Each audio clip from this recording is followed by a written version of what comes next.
Nothing phone 2 launch होने के बाद मैं सिर्फ एक चीज ही सुन रहा हूं।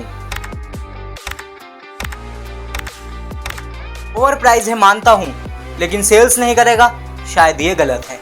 क्योंकि नथिंग फोन 2 लॉन्च होने के बाद मैंने नथिंग फोन और कार्ल पाई को डीपली एनालाइज करा है और मुझे वहां से ऐसे 3 रीजंस मिले हैं जिसकी वजह से मुझे ये लगता है कि नथिंग फोन 2 नथिंग फोन 1 से बहुत ज्यादा सेल्स करेगा। Starting with phone 2 design. इस फोन का डिजाइन ऑलमोस्ट फोन 1 की तरह है और इसका डिजाइन ना चेंज करने के पीछे एक मेजर रीजन है, वो है डिजाइन लैंग्वेज। क्योंकि अलग अलग डिजाइन की वजह से कंपनी की डिजाइन लैंग्वेज ऑलमोस्ट डिस्टर्ब हो जाती है, जैसे सैमसंग की हो गई। जैसे सैमसंग का एक फोन ऐसा दिखता है और एक फोन ऐसा, लेकिन अगर हम एप्पल को देखें तो उसके सभी फोन्स ऑलमोस्ट एक जैसे दिखते हैं, जिसकी वजह से सामने वाला भले ही ये ना बता पाए कि थर्ड पर्सन के हाथ में आईफोन 13 है या फिर आईफोन 14, लेकिन वो ये जरूर बता देगा कि उसके हाथ में एप्पल का फोन है, यानी आईफोन। और इसी वजह से नथिंग कंपनी अपनी डिजाइन लैंग्वेज पर स्टार्टिंग से ध्यान दे रही है। सेकंड रीजन है इसका कैमरा। वैसे तो नथिंग फोन 1 का कैमरा भी बहुत ज्यादा सुपीरियर था, लेकिन लोगों को उसमें एक मेजर शिकायत थी जो थी इमेज प्रोसेसिंग और HDR में। लेकिन फोन 2 में इन कमियों को ऑलमोस्ट खत्म कर दिया है। स्क्रीन पर 2 फोटोज हैं, एक फोटो है फोन 1 का और दूसरा फोटो है फोन 2 का। आप इन फोटोज को देखो, आपको डिफरेंस खुद पता चल जाएगा।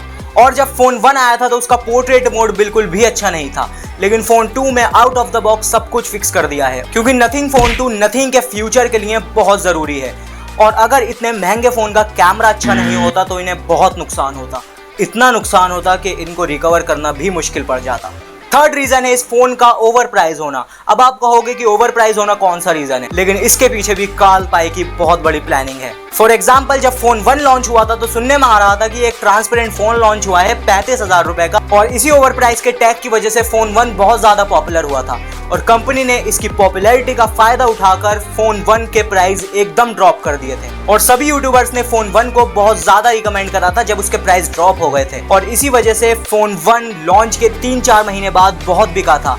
और यही सेम मार्केटिंग फोन 2 के साथ भी होगी। अब आप कहोगे कि फोन के प्राइस को ड्रॉप करने के बाद कंपनी को प्रॉफिट कैसे होगा। इसके पीछे भी कार्ल पाई ने बहुत तगड़ा दिमाग लगाया। फॉर एग्जाम्पल, फोन 1 से समझते हैं। मान लो फोन 1 बिकता है 100 रुपए का, उसमें से हार्डवेयर और सॉफ्टवेयर के लगे 30 रुपए, 20 रुपए लगे मैन्युफैक्चरिंग के, 20 रुपए लगे डिजाइन के, तो कंपनी का प्रॉफिट हुआ 30 रुपए का।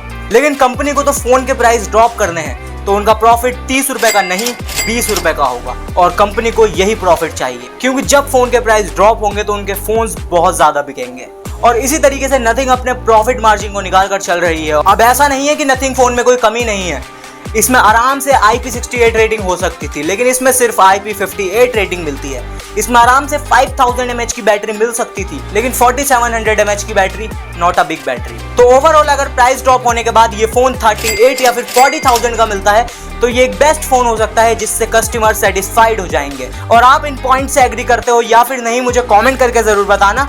और वीडियो पसंद आई तो वीडियो को लाइक कर देना और चैनल पर नए हो तो चैनल को सब्सक्राइब जरूर कर देना। मिलते हैं अगली वीडियो में, जब तक के लिए जय Hind and love you TV squad.